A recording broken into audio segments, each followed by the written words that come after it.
सुख आलं तर जास्त हुरळून जाऊ नये, दुःख आलं तर जास्त दुःखी होऊ नये, खूप आनंद झाला तर जास्त भावना प्रदान होऊ नये किंवा फारच दुःख झालं तर दुःख विवश होऊन जाऊ नये. अशा स्थितीमध्ये जो समभावात राहतो तोच खरा योगी होय. फार महत्त्वपूर्ण श्लोक आहे मित्रांनो, आणि खरोखर हे जीवनाचं महत्त्व आहे. याच्यामधून आपण जेवढं ज्ञान घेऊ तेवढं कमी आहे.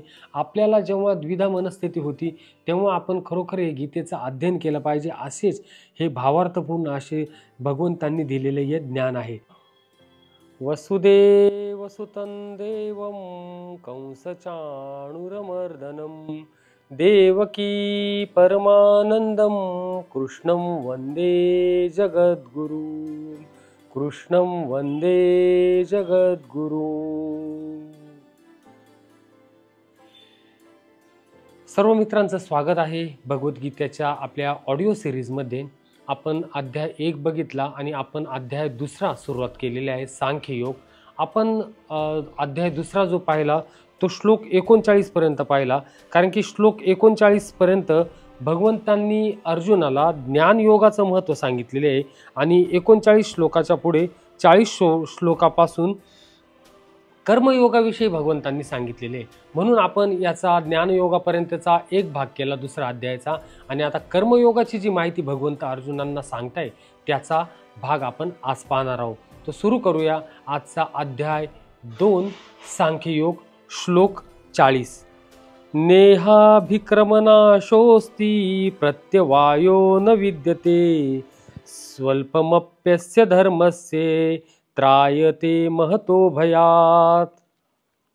याचा अर्थ, कर्मयोगात आरंभाचा अर्थात बीजाचा नाश नाही आणि उलट फळरूप दोषही नाही. इतकेच नव्हे तर या कर्मयोग रूप धर्माचे थोडेसेही साधन जन्म मृत्यूरूप मोठ्या भयापासून रक्षण करते. माऊली यामध्ये असं म्हणतात, त्याप्रमाणे इहलोकाचे सुख नाहीसे न होता मोक्ष अंतरत नाही. ज्या बुद्धियोगात पूर्वी केलेले धर्मानुष्ठान पुढे खंड पडला तरी नष्ट होत नाही. कर्माच्या आधाराने वागणूक ठेवावी, परंतु त्या कर्मापासून होणाऱ्या फलाची इच्छा धरू नये.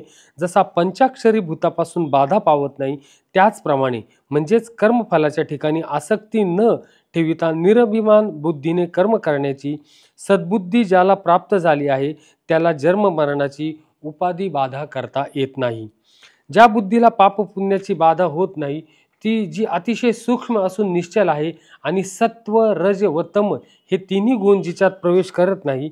अर्जुना, अशी जी सुबुद्धी ती पुण्याईने थोडीशी जरी एखाद्याला प्राप्त झाली तरी ती संसार भयाचा नाश करते. याच्यामध्ये ज्ञानाचं महत्त्व कसं राहतं हे भगवंत अर्जुनाला सांगतात. ते श्लोक 41. व्यवसायित्यात्मिका बुद्धेरेक एह कुरुनंदन बहुशाखा हेनंताश्च बुद्धयो व्यवसायिनाम. हे अर्जुना, या कर्मयोगात निश्चयात्मक बुद्धी एकच असते, परंतु अस्थिर विचार असणाऱ्या अविचारी कामनायुक्त माणसांच्या बुद्धी खात्रीने पुष्कळ फाटे फुटलेल्या व असंख्य असतात. आता श्लोक 41, 42 आणि 43, 44 याचा अन्वयार्थ माऊलींनी एकाच याच्यात दिलेला आहे. ते श्लोक आपण पाहूया. श्लोक 42. यामिमां पुष्पितान् वाचन प्रवदन्त्य विपश्चितः वेदवादरतः पार्थ नान्यदस्तितिवादिनः कामात्मनः स्वर्गपरा जन्मकर्मफलप्रदां क्रिया विशेष बहुलान भोगैश्वर्य गतीं प्रती भोगैश्वर्य प्रसक्तानां तया परृतचेतसां व्यवसायात्मिका बुद्धिः समाधो न विधीयते.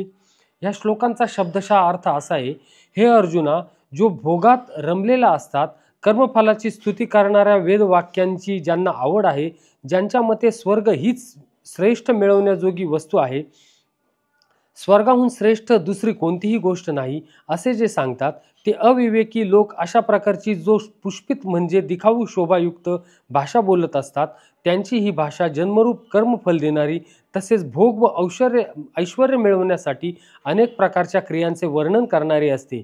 या भाषेने ज्यांचे अंतःकरण आकृष्ट करून घेतले आहे, जे भोग व ऐश्वर्यात अत्यंत आसक्त आहे, अशा पुरुषांची परमात्म्याविषयी निश्चयी बुद्धी असत नाही.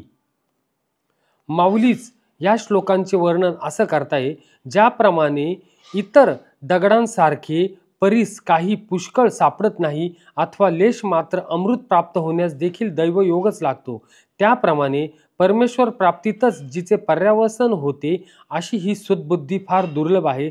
ज्याप्रमाणे गंगेचे पर्यावसन निरंतर समुद्रच आहे, त्याचप्रमाणे अर्जुना, जिला ईश्वर प्राप्ती वाचून दुसरी काही प्राप्ती नाही अशी जगतामध्ये एकच बुद्धी आहे.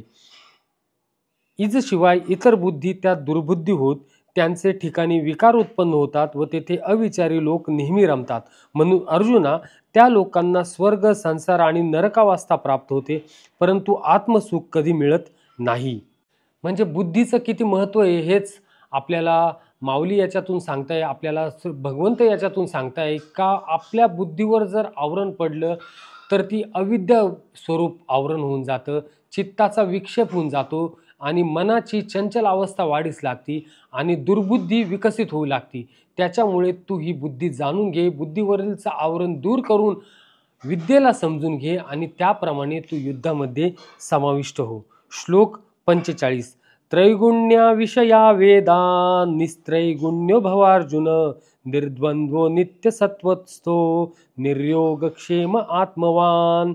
हे अर्जुना, वेद वर सांगितल्याप्रमाणे तिन्ही गुणांची कार्य करणारे सर्व भोग आणि त्यांची साधने सांगणारे आहेत. म्हणून तू ते भोग आणि त्यांच्या साधनांच्या बाबतीत आसक्ती बाळगू नकोस.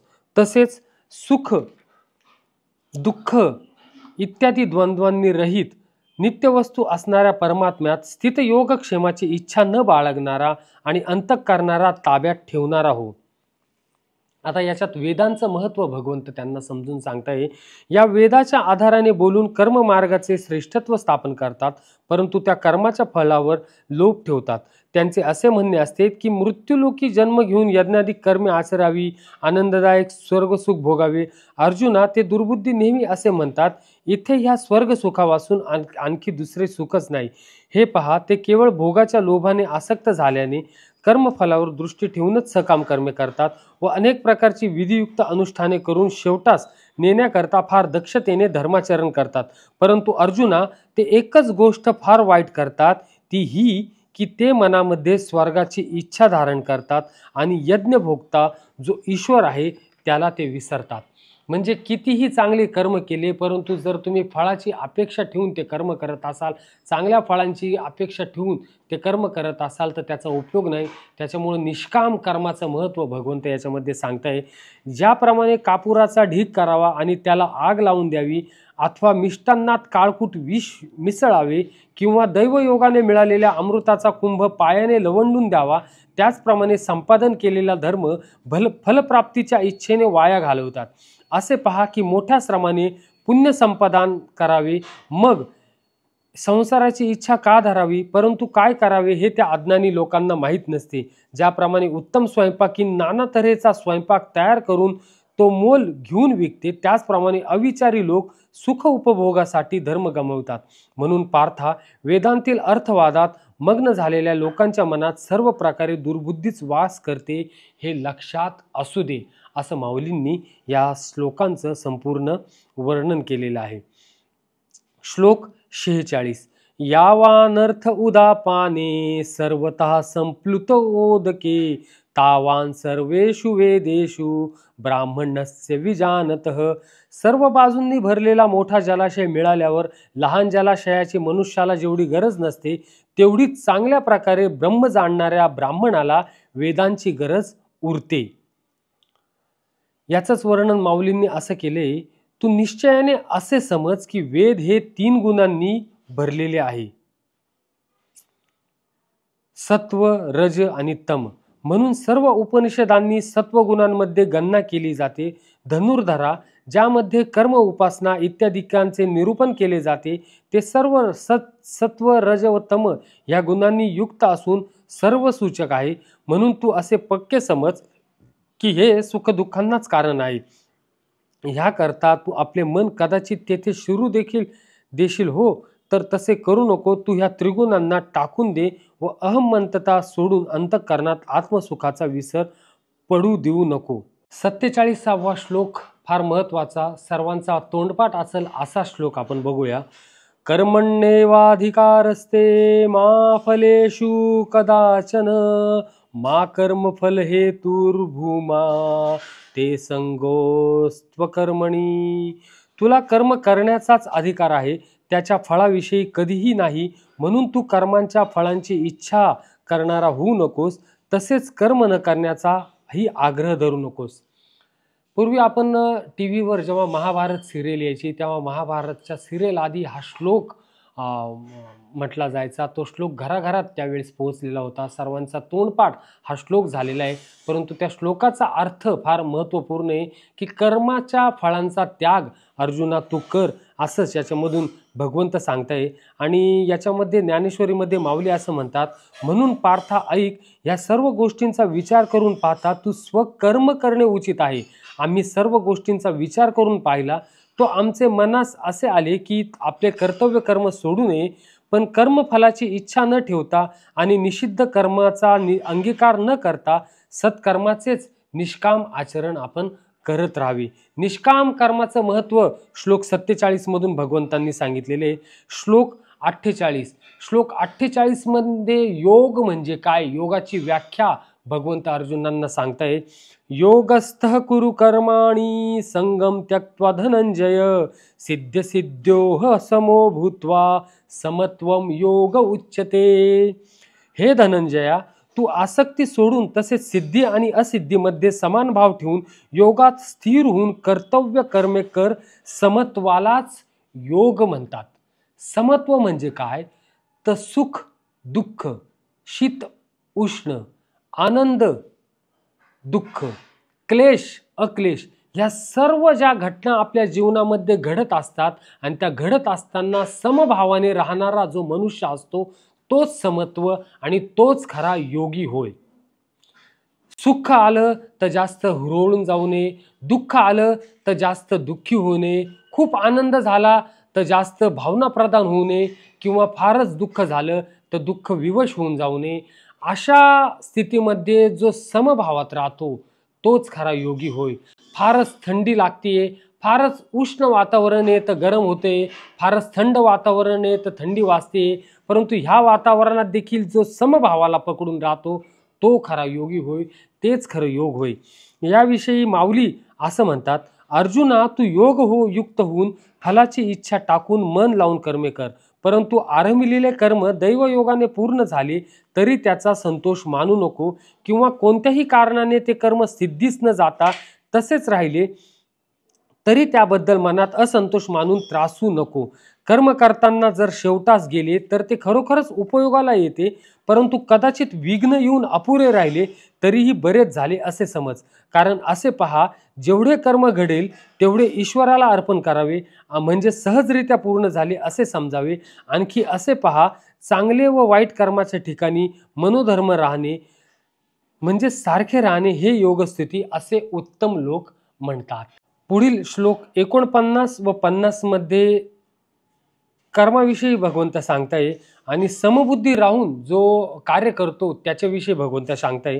ते दोन्ही श्लोक आपण एकत्र बघूया. श्लोक 49, दुरेण हे वरम कर्म बुद्धियोगा धनंजय बुद्धौ शरणमन्विच्छ कृपणाः फलहेतवः बुद्धियुक्तो जहातीह उभे सुकृत दुष्कृते तस्माद्योगाय युज्यस्व योग कर्मसु कौशलम. या समत्वरूप बुद्धियोगापेक्षा सकाम कर्म अत्यंत तुच्छ आहे. म्हणून हे धनंजया, तू समबुद्धीतच रक्षणाचा उपाय शोध, म्हणजे बुद्धियोगाचाच आश्रय घे. कारण फळाची इच्छा बाळगणारे अत्यंत दीन होत. योग कर्मसु कौशलम असं भगवंत श्लोक 50 मध्ये म्हणताय. समबुद्धीचा पुरुष पुण्य व पाप या दोहींचाही याच जगात त्याग करतो, अर्थात त्यापासून मुक्त होतो. म्हणून तू समत्वरूप योगाला चिकटून राहा. हा समत्वरूप योगच कर्मातील दक्षता आहे, म्हणजे कर्मबंधनातून सुटण्याचा उपाय आहे. याच्याविषयीच माऊली असं म्हणतात, अर्जुना, मनाची जी समता तेच योगाचे सार आहे असे तू समज. ज्या समतेत मन व बुद्धी यांचे ऐक्य असते त्याविषयी, त्या बुद्धियोगाविषयी विचार केला असता हा कर्मयोग पुष्कळ प्रमाणात कमी योग्यतेचा दिसतो. परंतु त्या कर्माचेच आचरण केले तरच हा बुद्धियोग साध्य होतो. कारण कर्माची जी उत्तरावस्था तीच स्वाभाविक योग स्थिती होय. म्हणून अर्जुना, बुद्धियोगच श्रेष्ठ आहे आणि त्याच्याच ठिकाणी तू एकाग्र हो. परंतु मनात फलप्राप्तीची आशा करू नकोस. ज्यांची बुद्धी योगाकडे प्रवृत्त झाली तेच पार पडतात आणि पाप व पुण्य या दोहोंच्या बंधनातून ते मुक्त होतात. श्लोक 51. कर्मजन बुद्धियुक्ता हि फलम त्यक्त्वा मनीषिणः जन्मबंध विनिर्मुक्तः पदम गच्छत्यनामयम्. कारण समबुद्धीने युक्त असलेले ज्ञानी लोक कर्मापासून उत्पन्न होणाऱ्या फळाचा त्याग करून जन्मरूप बंधनापासून मुक्त होऊन निर्विकार परमपदाला प्राप्त होतात. याविषयीच माऊली असं म्हणतात, अर्जुना, त्यांनी जरी कर्म केली तरी कर्माच्या फलांची अपेक्षा करीत नाही, म्हणून त्यांच्या जन्ममरणाच्या फेऱ्या संपतात. धनुर्धरा, मग बुद्धियोग युक्त होऊन ब्रह्मानंदाने भरलेले अविनाशी असे पद ते मिळवतात. याच्यामध्ये भगवंत कोणाविषयी सांगताय? जे समत्वाला अनुसरून जीवन अवलंबतात, जे कर्मबंधनातून मुक्त होतात. योग कर्मसु कौशलम, जे आपले कर्मामध्येच योग पाहतात. आपल्या प्रत्येक कर्म करत असताना ते अगदी कौशल्यतेने योगाच्या सहाराने ते कर्म करतात. ते योगी बुद्धियुक्त योग होऊन ब्रह्मानंदाने असे अविनाशी पदाला ते प्राप्त होतात. असंच महत्त्व याच्यामध्ये भगवंतांनी सांगितलेले. श्लोक 52. यदा ते मोहकलिलं बुद्धिर्व्यतितरिष्यति यदा गंतासि निर्वेदन श्रोतव्यस्य श्रुतस्य च. जेव्हा तुझी बुद्धी मोहरूपी चिखलाला पूर्णपणे पार करून जाईल तेव्हा तू ऐकलेल्या व ऐकण्यासारख्या इहपरलोकातील सर्व भोगांपासून विरक्त होशील. माऊली असं म्हणतात की जेव्हा तू ह्या मोहाचा त्याग करशील आणि तुझ्या मनात वैराग्य उत्पन्न होईल तेव्हा तू बुद्धियोग युक्त होशील. त्या योगाने निर्दोष आणि गहन असे आत्मज्ञान प्राप्त करून तुझे अंतःकरण सर्व प्रकारे इच्छारहित होईल. त्या अवस्थेत आणखी काही ज्ञान मिळवावे किंवा पूर्वी झालेले ज्ञान आठवावे हे सर्व थांबेल. श्लोक 52. यदा ते मोहकलिलं बुद्धिर्व्यतितरिष्यति तदा गंतासि निर्वेदम श्रोतव्यस्य श्रुतस्य च. जेव्हा तुझी बुद्धी मोहरूपी चिखलाला पूर्णपणे पार करून जाईल तेव्हा तू ऐकलेल्या व ऐकण्यासारख्या इहपरलोकातील सर्व भोगांपासून विरक्त होशील. म्हणजेच याच्याविषयी भगवंत माऊली असं म्हणतात, जेव्हा तू ह्या मोहाचा त्याग करशील आणि तुझ्या मनात वैराग्य उत्पन्न होईल तेव्हा तू बुद्धियोग युक्त होशील. त्या योगाने निर्दोष आणि गहन असे आत्मज्ञान प्राप्त होईल. तुझे अंतःकरण सर्व प्रकारे इच्छारहित होईल. त्या अवस्थेत आणखी काही ज्ञान मिळवावे किंवा पूर्वी झालेले ज्ञान आठवावे हे सर्व थांबेल. श्लोक 53. श्रुती विप्रतिपन्ना ते यदा स्थास्यति निश्चला समाधावचला बुद्धीस तदा योगमवाप्स्यसि. तऱ्हेतऱ्हेची वचने ऐकून विचलित झालेली तुझी बुद्धी जेव्हा परमात्म्यात अचलपणे स्थिर राहील तेव्हा तू योगाला प्राप्त होशील, म्हणजेच तुझा परमात्म्याशी नित्य संयोग होईल. माऊली असं म्हणतात की इंद्रियांच्या संगतीने जी बुद्धी स्थिर होत असते ती मग आत्मस्वरूपी स्थिर होईल. समाधी सुखाच्या ठिकाणी जेव्हा तुझी बुद्धी स्थिर होईल तेव्हाच तुला सर्व योगस्थिती लाभेल, योगस्थिती तुझी साधेल. एवढं ऐकून झाल्यानंतर, एवढं कर्मयोगाविषयी ज्ञानयोगाविषयी महती भगवंताकडून ऐकल्यानंतर अर्जुन भगवंतांना आता विचारताय. श्लोक 54. अर्जुन उवाच स्थितप्रज्ञस्य का भाषा समाधिस्तस्य केशव स्थितधीहि किं प्रभाषेत किमासीत व्रजेत किम. अर्जुनाने विचारले, हे केशवा, जो समाधीत परमात्म्याला प्राप्त झालेला आहे अशा स्थिर बुद्धी पुरुषाचे लक्षण काय? तो स्थिर बुद्धी पुरुष कसा बोलतो, कसा बसतो आणि कसा चालतो? स्थिर बुद्धी झालेला पुरुष म्हणजे कोण? तर स्थितप्रज्ञ. आणि अशा स्थितप्रज्ञ पुरुषाची काय काय लक्षणे, आपण कोणाला स्थितप्रज्ञ म्हणावे? आता याचं उत्तर आपल्याला भगवंत पुढील श्लोकांमधून देतात. श्री भगवानुवाच प्रजहाति यदा कामान् सर्वान् पार्थ मनोगतान् आत्मन्येवात्मना तुष्टः स्थितप्रज्ञस्तदोच्यते. श्री भगवान म्हणतात, हे अर्जुना, ज्यावेळी हा पुरुष मनातील सर्व कामना पूर्णपणे टाकतो आणि आत्म्यानेच आत्म्याच्या ठिकाणी संतुष्ट राहतो, त्यावेळी त्याला स्थितप्रज्ञ म्हटले जाते. भगवंतांनी स्थितप्रज्ञाची व्याख्या इथं सांगितलेली आहे आणि आपण सर्वांनी ती व्याख्या नुसार आपण जाणून घेतलं पाहिजे. स्थितप्रज्ञ कशाला म्हणतात, आपण देखील स्थितप्रज्ञ जर आपल्याला अवलंबनायचा असेल, आपल्याला स्थितप्रज्ञ बनायचं असेल तर कोणते गुण आहे, तर भगवान म्हणतात, अर्जुना ऐक, मनातील तृष्णा आत्मसुखाला विघ्न करीत असते.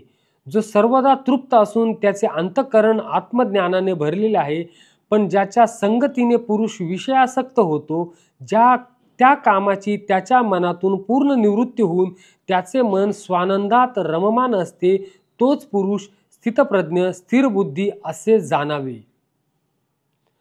मनुष्य हा सारखा तृष्णेच्या मागे धावत असतो. मनुष्याच्या मनातील कामना ह्या मृत्यूच्या शय्येपर्यंत जाऊस तर संपलेल्या नसतात. एक तृष्णा पूर्ण नाही झाली की दुसरी तृष्णा, दुसरी तृष्णा पूर्ण नाही झाली की तिसरी तृष्णा. ही जी कामना ही सतत वाढत असते, ती कुठंच थांबत नाही.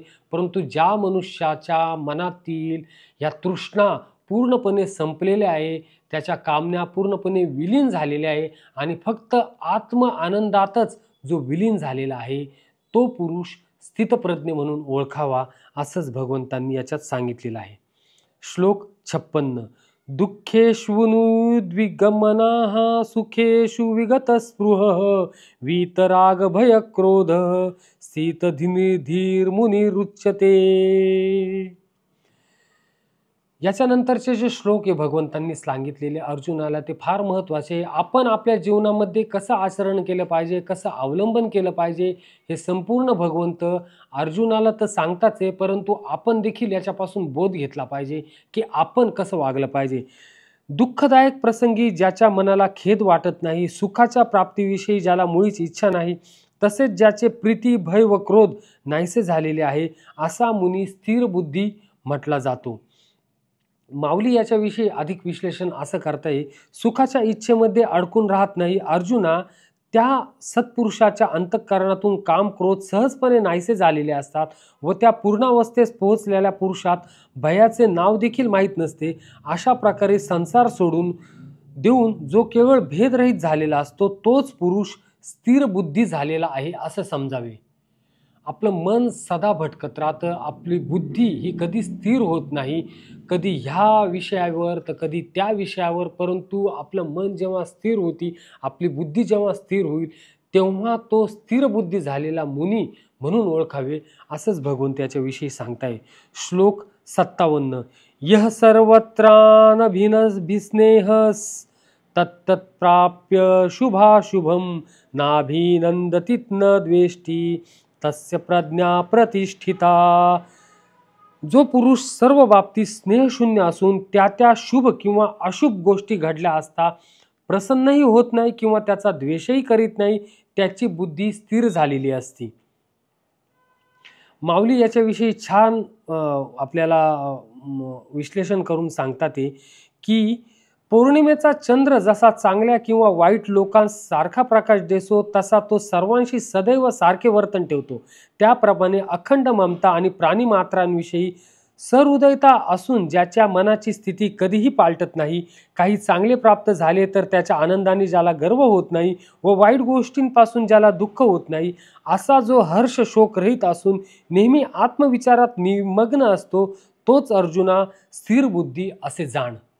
मित्रांनो, याच्यामध्ये आपण वृक्षाचं देखील उदाहरण पाहू शकतो. जर आपल्याला फार कडक उन्हातून आपण प्रवास करत चालले आणि मस्त असं छान असं डौलदार वृक्ष आपण पाहिलं आणि त्या वृक्षाच्या झाडाखाली जाऊन जर बसलो, तर तो वृक्ष आपल्याला म्हणत नाही की तू असा आहे, तू दुःखी आहे, तू पापी आहे, मी तुला सावली देणार नाही. वृक्ष ज्याप्रमाणे सर्वांना सम आहे, तो तिथं येणाऱ्या प्रत्येक वाटसरूला सावली देतो, त्याच्यामध्ये भेदाभेद करत नाही, प्रत्येक प्राणीमात्रांना तो सावली देतो. ज्याप्रमाणे समुद्र प्रत्येक नद्यांना आपल्यामध्ये सामावून घेतो. समुद्र असं म्हणत नाही की आता माझ्यामध्ये जागा नाही, ही नदी फारच प्रदूषण घेऊन आलेली आहे, ही नदी फारच गढूळ झालेली आहे, ती पाणी मी माझ्यामध्ये घेणार नाही, असं कधीच म्हणत नाही. त्याचप्रमाणे आपण देखील समबुद्धी ही अवलंबली पाहिजे. अध्याय 2 मधील हे जे श्लोक आहे भगवंतांनी सांगितलेले अर्जुनाला, हे फार महत्त्व आहे. हे एक प्रकारे गीतेचं मर्म आपण याच्यामधून पाहू शकतो. श्लोक 58. यदा संहरते चायं कुर्मोंगानीव सर्वशः इंद्रियाणि इंद्रियार्थे व्यस्तस्य प्रज्ञा प्रतिष्ठिता. कासव सर्व बाजूंनी आपले अवयव जसे आत ओढून घेतो, त्याचप्रमाणे जेव्हा हा पुरुष इंद्रियांच्या विषयांपासून इंद्रियांना सर्व प्रकारे आवरून घेतो, तेव्हा त्याची बुद्धी स्थिर झाली असे समजावे. आता आपण केव्हापासून म्हणतोय की स्थिर बुद्धी झाल्यावर त्याला मुनी म्हणावं, स्थिर बुद्धी झाल्यावर त्याला स्थितप्रज्ञ म्हणावं, परंतु स्थिर बुद्धी कशा रीतीने करावी याचं देखील भगवंत याच्यामध्ये वर्णन करताय. आणि याच्यामध्ये त्यांनी उदाहरण दिलेले ते म्हणजे कुर्म. कुर्म म्हणजेच काय, तर कासव ज्याप्रमाणे आपले सर्व अवयव आपले आत ओढून घेतो, त्याचप्रमाणे मनुष्याने देखील सर्व आपले विषयांपासून आपल्या इंद्रियांना आत ओढून घेतलं पाहिजे. या इंद्रियांच्या विषयांपासून आपण विलुप्त होऊन त्या इंद्रियांना अंतर्मुख आपण केलं पाहिजे. यांची मुखता जेवढी कमी करता येईल तेवढं केली पाहिजे. माऊली याच्याविषयी असं सांगतात की कासव आनंदात असता आपले हातपाय पसरते अथवा वाटेल तेव्हा आपल्याला आतमध्ये आवरून धरते. त्याचप्रमाणे ज्याची इंद्रिय स्वाधीन होऊन त्याच्या इच्छेप्रमाणे वागता त्याची बुद्धी स्थिर झाली असे आपण समजावे. म्हणजेच आपण इंद्रियांच्या अधीन न राहता आपल्या अधीन आपण इंद्रियांना ठेवलं पाहिजे. इंद्रियांच्या मागे आपण न पळता आपण ज्याप्रमाणे वर्तन करू त्याप्रमाणे इंद्रियांच्या आपल्या अखत्यारीत राहिले पाहिजे. मन हा राजा आणि इंद्रिय त्याचे सैनिक. म्हणजे घोडे हे इंद्रिय आणि त्या घोड्यांवर जो घोडेस्वार झालेला आहे त्या घोड्यांचा जो सारथी तो मन. कारण की मन ज्याप्रमाणे इंद्रियांना घेऊन जाईल त्याचप्रमाणे इंद्रिय काम करतील. त्यामुळे या इंद्रियांना वशमध्ये आणण्यासाठी मनाला देखील वशमध्ये आणणं आपल्याला गरजेचं आहे. मनावर नियंत्रण आणणं गरजेचं आहे, असंच भगवंत आपल्याला यामध्ये सांगताय. याच्यामध्ये आपल्याला इंद्रियांचे जे विषय त्याचं वर्णन आता श्लोक 59 मध्ये आपण पाहू. विषया विनिवर्तन्ते निराहारस्य देहिनः रसवर्जम रसोप्यस्य परम दृष्ट्वा निवर्तते. इंद्रियांनी विषयांचे सेवन न करणाऱ्या पुरुषाचेही केवळ विषयच दूर होतात, परंतु त्यांच्याविषयीची आवड नाहीशी होत नाही. या स्थितप्रज्ञ पुरुषाची तर आसक्तीही परमात्म्याच्या साक्षात्काराने नाहीशी होते. स्थितप्रज्ञ मनुष्य कशा प्रमाणे विषयांविषयी वागतो त्याच्याविषयी भगवंत त्याच्यामध्ये सांगताय. आणि याचंच वर्णन माऊली असं करताय की अर्जुना, आणखी एक मौजेची गोष्ट तुला सांगतो, ऐक. जे साधक या विषयांच्या नियमाने त्याग करतात, श्रोत्रादी इंद्रियांचे आकलन करतात, परंतु जिव्हेचा मात्र निग्रह करीत नाही, ते या विषयाकडून अनेक प्रकारे वेढले जातात. म्हणजे एखाद्याने आपल्या ऐकण्याच्या इंद्रियांवर ताबा ठेवला, परंतु जीभ आपली जी रसनेचं इंद्रिय जीभ त्याच्यावर मात्र ताबा ठेवला नाही, तर त्याचा निग्रह जर त्याच्याकडून झाला नाही तर ते विषयाकडे ओढलेच जातात. एखाद्या झाडाचे वरचे शेंडे खुडले आणि मुळाशी पाणी घातले तर त्या झाडाचा नाश कसा होईल? ते जसे पाण्याच्या बळाने अधिक फोफावते, त्याप्रमाणे ह्या रसनेच्या द्वारे अंतःकरणात विषय अधिकाधिक पुष्ट होतात. म्हणजे आता हे 5 इंद्रियांमधील आपण समजा 3 इंद्रियांवर नियंत्रण मिळवले आणि 2 इंद्रियांवर आपण मोकळीक सोडली, म्हणजे जिभेवर आपण नियंत्रण ठेवलं नाही, किंवा डोळ्यांचं जे इंद्रिय ते बघण्याच्या वर आपण नियंत्रण ठेवलं नाही, तरी देखील आपले बाकीचे इंद्रिय हे आपोआप जागरूक होतात. त्याच्यावर नियंत्रण ठेवणे कठीण असते. त्याच्यात उदाहरण झाडाचं दिलेले. झाडाच्या वरचा शेंडा जर आपण काढला, परंतु झाडाच्या मुळाला आपण पाणी घालत राहिलो तरी शेंडा काढला म्हणून फरक पडणार नाही. बाकीच्या ज्या फांद्या आहेत त्या फोफावतच राहील. इतर विषयांचे विषय कमी केले असतात कमी होतात, पण त्याचप्रमाणे रसनेचा विषय हट्टाने कमी करता येत नाही, कारण या वाचून शरीर जिवंतच राहू शकत नाही. परंतु अर्जुना, जेव्हा साधक स्वानुभवाने परब्रह्म होऊन जातो तेव्हा रसनेचाही सहज नियमन होऊ शकते. ज्यावेळी आपण ब्रह्म आहो असा मनुष्यास अनुभव येतो त्यावेळी शरीराचे व्यवहार बाधित होऊन इंद्रिये विषयांना विसरून जातात. म्हणजे भगवंत सांगतात की याच्यामध्ये आपण अनेक इंद्रियांना ताब्यात ठेवू शकतो, परंतु सर्वात जर म्हणजे ताब्यात ठेवण्यासाठी अवघड इंद्रिय कोणता येतो म्हणजे रसनेचा इंद्रिय, जिभेचा इंद्रिय. आपण जे खातो त्याच्यावर आपलं नियंत्रण राहत नाही, परंतु हळूहळू अभ्यासाने आपण ते नियंत्रण मिळू शकतो असंच भगवंत त्याच्यामध्ये सांगताय. श्लोक 60. यदतो हपि कौंतेय पुरुषस्य विपश्चितः इंद्रियानि प्रमथीनि हरंती प्रसभं मनः. हे अर्जुना, आसक्ती नाहीशी न झाल्यामुळे ही क्षोभ उत्पन्न करणारी इंद्रिये प्रयत्न करीत असल्याने बुद्धिमान पुरुषाच्या मनाला जबरदस्तीने आपल्याकडे ओढून घेतात. माऊली असं म्हणतात, अर्जुना, इंद्रियांना जिंकण्यासाठी जे नेहमी प्रयत्न करतात त्यांच्या देखील ही अधीन होत नाही. जो आपल्या भोवती अभ्यासाचे घरटे करून नियमांची ताटी करतो आणि मन सदा मुठीत बाळगतो त्याला सुद्धा ही इंद्रिये व्याकुळ करून टाकतात. असा या इंद्रियांचा प्रताप आहे. ज्याप्रमाणे मांत्रिकाला जखीन भुलवून टाकते त्याचप्रमाणे हे विषय रिद्धिसिद्धीच्या रूपाने योग्याला प्राप्त होऊन इंद्रियांद्वारा योग्याचे मन भ्रष्ट करतात. अशा अडचणीत जर मन सापडले तर अभ्यास जागच्या जागी राहतो. अशी ह्या इंद्रियांची शक्ती मोठी आहे. इंद्रियांना ताब्यात आणणं, इंद्रियांना विषयान्मुख करणं ही गोष्ट सोपी नाही. ह्या गोष्टीसाठी अभ्यास फार महत्त्व आहे. हेच भगवंत याच्यामधून आपल्याला सांगताय. श्लोक 61. तानि सर्वाणि संयम्ये युक्त आसीत मत्परः वशे हि यस्य निंद्रियानि तस्य प्रज्ञा प्रतिष्ठितता. म्हणून साधकाने त्या सर्व इंद्रियांना ताब्यात ठेवून चित्त स्थिर करून मनाला माझाच आधार देऊन ध्यानात बसावे. कारण इंद्रिये ज्या पुरुषाच्या ताब्यात असतात त्याची बुद्धी स्थिर होते. आता हे जो विषय आहे म्हणजे इंद्रियांना ताब्यात ठेवण्याचा जो विषय आहे तो फार अवघड आहे, परंतु तुम्ही कोणत्या अभ्यासाने ते ताब्यात ठेवू शकतात, इंद्रियांवर संयम कशा रीतीने मिळवू शकतात हेच भगवंत याच्यामधून सांगतात. हे माऊली देखील आपल्याला याच्यामध्ये असं मार्गदर्शन करतात. म्हणून हे पार्था, सर्व विषयांची इच्छा सोडून इंद्रियांना जो स्वाधीन ठेवतो व ज्याचे अंतःकरण विषयांच्या सुखाने भुलून जात नाही तोच योगनिष्ठा प्राप्त होण्यास योग्य आहे असे जाण. कारण तो नेहमी आत्मबोधाने युक्त होऊन राहतो व अंतःकरणात मला कधी विसरत नाही.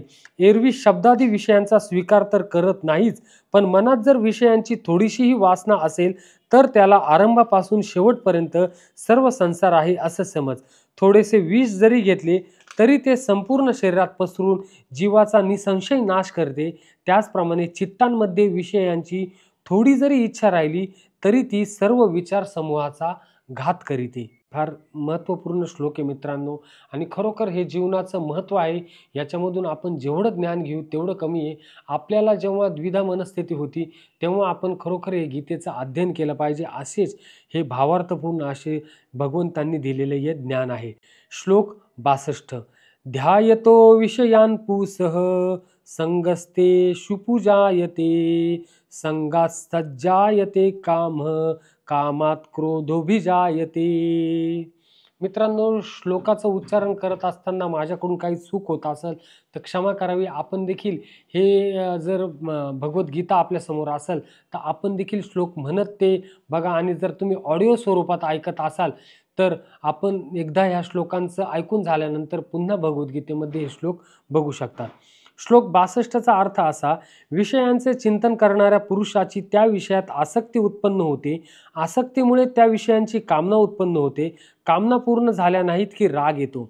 आता आपल्या मनातल्या भावना ह्या काम, क्रोध, लोभ, मद, मोह ह्या कशा रीतीने उत्पन्न होतात हेच भगवंत याच्यामधून सांगताय. माऊली देखील याच्यामध्ये असं सांगतात की अंतःकरणात विषयांची नुसती आठवण झाली तरी विरक्तालाही त्याच्या प्राप्तीविषयी आसक्ती म्हणजे काम उत्पन्न होतो. जेथे काम उत्पन्न झाला तेथे त्यापूर्वी क्रोधही येतो व क्रोधामध्ये अविचार असतोच असे जाण.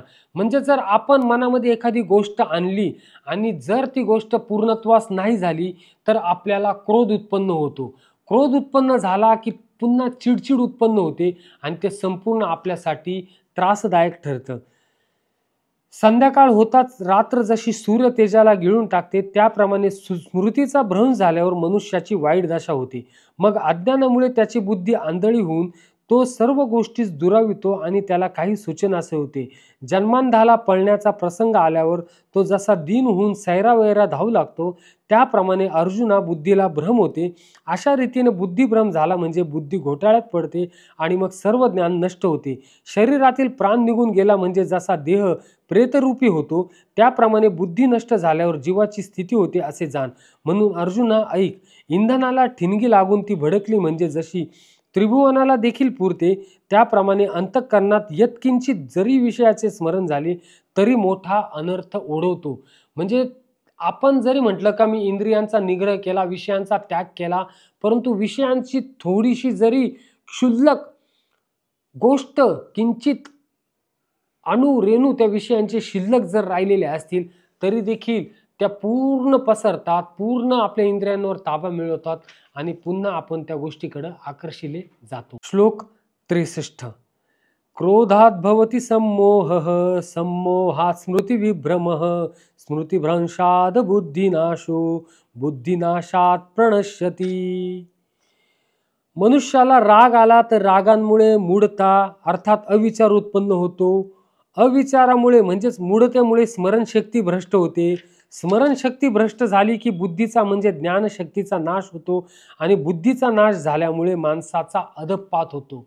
कशा रीतीनं माणूस अधोगतीला जातो याचंच वर्णन भगवंतांनी या श्लोकात केलेलं आहे. माऊली देखील फार छान याचं विश्लेषण करतात. म्हणून मनातून सर्व विषय काढून टाकावे म्हणजे राग, प्रीती आणि द्वेष हे आपोआप नाहीसे होतात. राग व द्वेष नाहीसे झाल्यावर इंद्रियांचे विषयांच्या ठिकाणी रममान झाल्या की ते विषय बाधक होत नाही. ज्याप्रमाणे आकाशातून सूर्य हा आपल्या किरणरूपी हाताने जगातील वस्तूंना स्पर्श करतो परंतु संसर्ग दोषाने लिप्त होत नाही, त्याप्रमाणे जो विषयाच्या ठिकाणी आत्मस्वरूपाच्या ठिकाणी निमग्न व कामक्रोधापासून अलिप्त असतो आणि अर्जुना जो विषयांमध्ये आपल्या स्वरूपाविषयी दुसरे काहीच पाहत नाही त्याला विषय कसले आणि बाधणार तरी कोणाला. जर पाण्यात पाणी बुडेल किंवा अग्नीने अग्नी जळेल मात्र परिपूर्ण पुरुष विषयाच्या संगतीने बुडेल. अशा प्रकारे जो आपण स्वतःच सर्वरूप होऊन राहतो तो अचल प्रज्ञ स्थिर बुद्धी असे निसंशय असं तो समज. हे स्थितप्रज्ञाचं उदाहरण भगवंत अर्जुनाला देत आहे. मग याचा आपण निरोध कसा करायचा, ही दुःख कशी नाहीसे होतील, आपण कशा रीतीने अंतःकरणाला आपण आनंदामध्ये रममान करून घेऊ शकतो, तर याचंच भगवंत श्लोक 64 मध्ये सांगताय. रागद्वेषवियुक्तैस्तु विषयानिंद्रियश्चरण आत्मवैश्य विधेर्यात्मा प्रसादमधिगच्छति. परंतु अंतःकरण ताब्यात ठेवलेला साधक आपल्या ताब्यात ठेवलेल्या राग द्वेष रहित इंद्रियांनी विषयांचा उपभोग घेत असूनही अंतःकरणाची प्रसन्नता प्राप्त करून घेतो. म्हणजे कशा रीतीने आपण अंतःकरणाची प्रसन्नता प्राप्त करून घेऊ शकतो, तर अंतःकरण ताब्यात ठेवून राग द्वेष हे जरी असले तरी आपण त्याच्यावर नियंत्रण आणून आपण आपलं अंतःकरण ताब्यात ठेवून प्रसादाला प्राप्त करून प्रसन्नता प्राप्त करून घेऊ शकतो. श्लोक 65.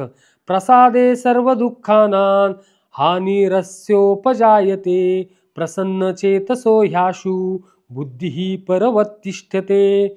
अंतःकरण प्रसन्न असल्यामुळे त्याची सर्व दुःखे नाहीशी होतात व त्या चित्त प्रसन्न असलेल्या कर्मयोग्याची बुद्धी तात्काळ सर्व गोष्टींपासून निवृत्त होऊन एका परमात्म्यामध्येच उत्तम प्रकारे स्थिर होते. माऊली देखील सांगतात की असे पहा की ज्याचे मन पूर्ण शांत आहे त्याच्या मनात ह्या सर्व संसार दुःखांचा प्रवेश होत नाही. ज्याचे उदरातच अमृताचा झरा उत्पन्न झाला आहे, ज्याला जशी तहानभुकेची पीडा कधीच होत नाही त्याप्रमाणे त्याचे हृदय प्रसन्न आहे. त्याला दुःख कसले आणि ते होणार तरी कुठून. त्याची बुद्धी आपोआप परमात्मरूपी जडून राहते. ज्याप्रमाणे निवाऱ्यातील दिव्याची ज्योत कधीही हालत नाही त्याप्रमाणे जो स्थिर बुद्धी आहे तो आत्मस्वरूप समाधीमध्ये एकाग्र असतो. एकाग्र माणूस कशा रीतीने राहू शकतो हेच भगवंतांनी संपूर्ण याच्यामध्ये सांगितलेलं आहे. श्लोक 66. नास्ति बुद्धिरयुक्तस्य न चायुक्तस्य भावना न चाभावयतः शांतीर शांतस्य कुतः सुखम. मन आणि इंद्रिय न जिंकणाऱ्या पुरुषाच्या ठिकाणी निश्चयात्मक बुद्धी नसते आणि अशा अयुक्त पुरुषाच्या अंतःकरणात आस्तिक भावही नसतो. तसेच भावशून्य माणसाला शांती मिळत नाही. मग शांती नसलेल्या माणसाला सुख कुठून मिळणार? भगवंत फार छान उदाहरण याच्यामध्ये देतात ते, आणि माऊली देखील आपल्याला ह्या श्लोकाचं पूर्ण वर्णन करून सांगतात की जो पुरुष इंद्रियांच्या इच्छेप्रमाणे वागतात व त्या विषयरूप समुद्रात आपण तरलो आहोत असे समजत असले तरी खरोखर ते तरत नाही. त्याप्रमाणे एखादी नाव किनाऱ्यावर टेकते व टेकताना टेकते तोच वादळ उत्पन्न झाले तर चुकून आलेल्या आपत्तीमध्ये परत सापडते. त्याप्रमाणे सिद्ध म्हणजे कृतार्थ होण्याच्या बेतात आलेल्या पुरुषाने जरी कौतुकाने इंद्रियांचे लालन केले तरी तो संसार दुःखांनी व्यापला जातो असे समज. म्हणजे आपण किती म्हटलं इंद्रियांचा निग्रह झाला, मी इंद्रियांवर ताबा मिळवला, तरी देखील ते निश्चयात्मक नसते, कारण की त्याच्यामध्ये निश्चयाची कुठेतरी कमतरता असते. त्याच्यामुळे आपला निश्चय हा दृढ राहिला पाहिजे. श्लोक 67. इंद्रियाणां हि चरतान यन्मनो विधीयते तदस्य हरति प्रज्ञान वायुर्नावमिवांभसी. कारण ज्याप्रमाणे पाण्यात चालणाऱ्या नावेला वारा वाहून नेतो त्याचप्रमाणे विषयात वावरणाऱ्या इंद्रियांपैकी मन ज्या इंद्रियांबरोबर राहते ते एकच इंद्रिय त्या अयुक्त पुरुषाची बुद्धी हिरावून घेते. आपली जी 5 इंद्रिय आहे मित्रांनो, त्या 5 इंद्रियांमधील जर आपण 4 इंद्रिय पूर्णपणे ताब्यात घेतली आणि एकच इंद्रिय जरी मोकळं राहिलं, म्हणजे ते इंद्रिय आपण ताब्यात नाही ठेवू शकलो, तरी ते इंद्रिय 4 इंद्रियांना पूर्णपणे ताब्यात घेऊन टाकतात आणि पूर्ण आपलं जे अंतःकरणावर आपण ताबा मिळवलेला असतो तो पूर्ण नष्ट होऊ शकतो. याच्यामध्ये भगवंत माऊली असं वर्णन करतात, पार्था आणखी सर्व प्राण्यात अज्ञात असलेल्या आत्मस्वरूपाविषयी ज्याला पूर्ण ज्ञान आहे, ज्या व्यावहारिक विषयाच्या प्राप्तीविषयी प्राणी मात्र जागे आहे, त्या विषय ठिकाणी तो निजलेला आहे. तोच अर्जुना उपाधिरहित स्थिर बुद्धी गंभीर आणि मुनीमध्ये म्हणजे मनन करणाऱ्यामध्ये तो श्रेष्ठ आहे असे तू समज. श्लोक 68. तस्माद्यास्य महाबाहो निगृहीतानि सर्वशः इंद्रियार्थेभ्यस्तस्य प्रज्ञा प्रतिष्ठिता. श्लोक 69. या निशा सर्वभूतानां तस्यां जागर्ति संयमी यस्यां जागृती भूतानी सा निशा पश्यतो मुनेः. सर्व प्राण्यांच्या दृष्टीने जी रात्रीसारखी असते अशा नित्य ज्ञान स्वरूप परमानंदाच्या प्राप्तीत स्थितप्रज्ञ योगी जागतो आणि ज्या नाशिवंत सांसारिक सुखाच्या प्राप्तीत सर्व प्राणी जागतात ती परमात्म तत्व जाणणाऱ्या मुनीला रात्रीसारखे असते. श्लोक 70. आपूर्यमाणमचल प्रतिष्ठम समुद्रमाप प्रविशन्ति यद्वत् तद्वत् कामायं प्रविशन्ति सर्वे सशांतिमाप्नोति न कामकामी. ज्याप्रमाणे निरनिराळ्या नद्यांचे पाणी सर्व बाजूंनी भरलेल्या व स्थिर असलेल्या समुद्रात त्याला विचलित न करताही सामावून जाते, त्याप्रमाणे सर्व भोग ज्या स्थितप्रज्ञ पुरुषामध्ये कोणत्याही प्रकारचा विकार उत्पन्न न करताच सामावून जातात तोच पुरुष परमशांतीला प्राप्त होतो, भोगांची इच्छा करणाऱ्या नव्हे. याच्यामध्ये भगवंत आपल्याला समुद्राचं उदाहरण दिलेले आपण मगाशीच पाहिलं. समुद्र ज्याप्रमाणे नदी कुठून आली, कशी आली, किती गढूळ आहे, किती अशुद्ध आहे, किती प्रदूषित आहे हे न बघता त्या नदीला पूर्णपणे आपल्यामध्ये सामावून करून घेतो. त्या नदीविषयी कोणताच द्वेष, कोणतीही पूर्वकल्पना, कोणतीही संभ्रम मनात न ठेवता समुद्र ज्याप्रमाणे आपले बाहे पसारून त्या नदीचं स्वागत करतो, आपल्यामध्ये समाविष्ट करतो, त्याचप्रमाणे स्थितप्रज्ञ पुरुष मनात कोणत्याही प्रकारचा उत्पन्न न होऊ देता सर्व आपल्या याच्यामध्ये सामावून घेतो, तोच पुरुष परमशांतीला प्राप्त होतो. श्लोक 71. विहाय कामान्यः सर्वान् पुमांश्चरति निस्पृहः निर्ममो निरहंकारः स शांतिमधिगच्छति. जो पुरुष सर्व कामनांचा त्याग करून ममता, अहंकार आणि इच्छा टाकून राहत असतो त्यालाच शांती मिळते. मग आपण आधी पाहिलं का तो पुरुष जो शांतीला प्राप्त होतो त्याने अजून ज्या कामना शिल्लक राहिलेल्या आहेत त्या कामनांचा त्याग करून ममता, अहंकार आणि इच्छा टाकून जो राहतो, ज्याला कसलाच अहंकार राहत नाही, ज्याच्या मनात कशाच विषयी भावना राहत नाही, जो निरिच्छ म्हणजे निर्लक्ष निरिच्छा ज्याच्या मनात राहते, कोणतीच इच्छा ज्याच्या मनामध्ये राहत नाही, तो मनुष्य शांतीला प्राप्त होतो. हेच आपल्याला 71व्या श्लोकामध्ये भगवंत सांगताय. माऊली देखील याचं छान वर्णन करताय की स्थितप्रज्ञ मनुष्य कसा ओळखता येतो, तर सागर जसा निरंतर शांत असतो तसा स्थितप्रज्ञ असतो. जरी पावसाळ्यात नद्यांचे प्रवाह तुडुंब भरून सागरास मिळतात तरी तो किंचितही वाढत नाही आणि आपली मर्यादा ओलांडत नाही. किंवा अर्जुना, उन्हाळ्यात सर्व नद्यांचे पाणी आटले तरी तो सागर त्याप्रमाणे यत्किंचित सुद्धा कमी होत नाही. त्याप्रमाणे रिद्धी प्राप्त झाल्याने तो पुरुष आनंदी होत नाही आणि प्राप्त न झाल्या तरी दुःखी होत नाही. पहा की सूर्याच्या घरी दिव्याच्या ज्योतीचा प्रकाश केला तरच उजेड पडतो किंवा तो नावला तरच अंधार कोंडला जातो काय, त्याप्रमाणे त्या पुरुषाच्या घरी रिद्धी आल्या काय किंवा गेल्या काय त्यांची आठवण सुद्धा त्याला होत नाही, कारण त्याचे अंतःकरण परमसुखात म्हणजे परमात्म सुखाच्या ठिकाणी एकाग्र असते. जो आपल्या घराच्या सौंदर्यापुढे इंद्रभुवनाला सुद्धा तुच्छ मानतो त्याला भिल्लाच्या पालापासून कसे समाधान होणार.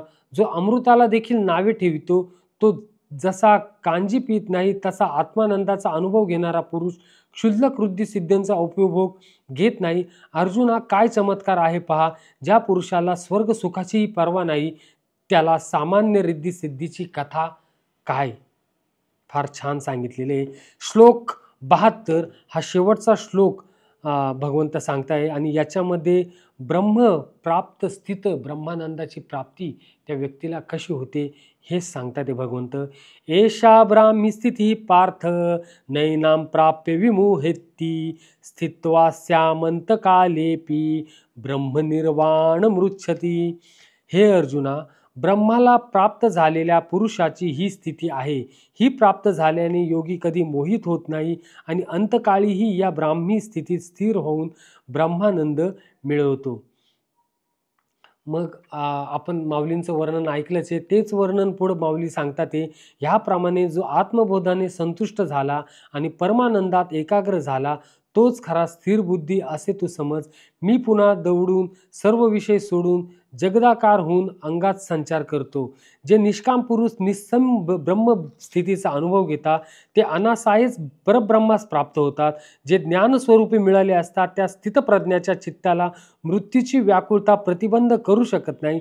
संजय धृतराष्ट्रास म्हणतात, राजा ही स्थिती श्रीकृष्णांनी स्वतः अर्जुनास सांगितली. असे श्रीकृष्णाचे बोलणे ऐकल्यावर अर्जुन मनात म्हणाला की ही युक्ती आता आमच्यावर बरी पथ्यावर पडली, कारण येथे श्रीकृष्णाने सर्व कर्मांचा निषेध केला आहे तरी पण मी युद्ध करावे म्हणून ते सांगतात. याप्रमाणे श्रीकृष्णाचे भाषण ऐकून अर्जुन मनात फार आनंदी झाला. आता तो शंका घेऊन पुढे गहन प्रश्न करील. तो प्रसंग फार सुरस असून सर्व धर्मांचे उत्पत्तीस्थान अथवा अमर्याद विचार अमृताचा सागरच आहे. त्या संवादाचे निरूपण जगदीश्वर स्वतः करतील व ती गोष्ट निवृत्तीदास जे ज्ञानदेव सांगतील ते असे. तेच म्हणजे पुढील जो अध्याय आपण बघू तो तृतीय अध्याय कर्मयोग नावाचा. पुढचा अध्याय देखील फार महत्त्व आहे, तो संपूर्ण अध्याय बघा. ह्या अध्यायामध्ये सांख्ययोगमध्ये आपण भगवंतांनी ज्ञानयोग, कर्मयोग, स्थितप्रज्ञ मनुष्य, स्थिर बुद्धी मनुष्य आणि ह्या स्थिर बुद्धी आणि स्थितप्रज्ञ योग कर्मसु कौशलम, योग कुरु कर्मानी संगम त्यात्वा धनंजया, असे महत्त्वपूर्ण श्लोक आपण बघितले आणि संपूर्ण त्या व्यक्तीचं वर्णन भगवंतांनी केलं. आणि असा मुनी, असा स्थितप्रज्ञ मनुष्य ब्रह्मानंदाच्या प्राप्तीला कसा प्राप्त होऊ शकतो हेच आपण शेवटच्या श्लोकात बघितलं. अध्याय 2 इथंच समाप्त करूया. हरि ओम तत्सदिति श्रीमद्भगवद्गीतासु उपनिषत्सु ब्रह्मविद्यायां योगशास्त्रे श्रीकृष्णार्जुन संवादे सांख्ययोगो नाम द्वितीयोऽध्यायः. श्रीकृष्णार्पण नमस्तु.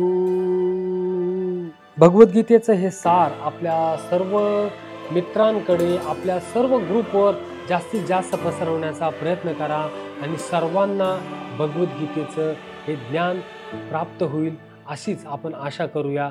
हरि ओम. हरे राम राम राम हरे हरे, हरे कृष्ण कृष्ण कृष्ण हरे हरे.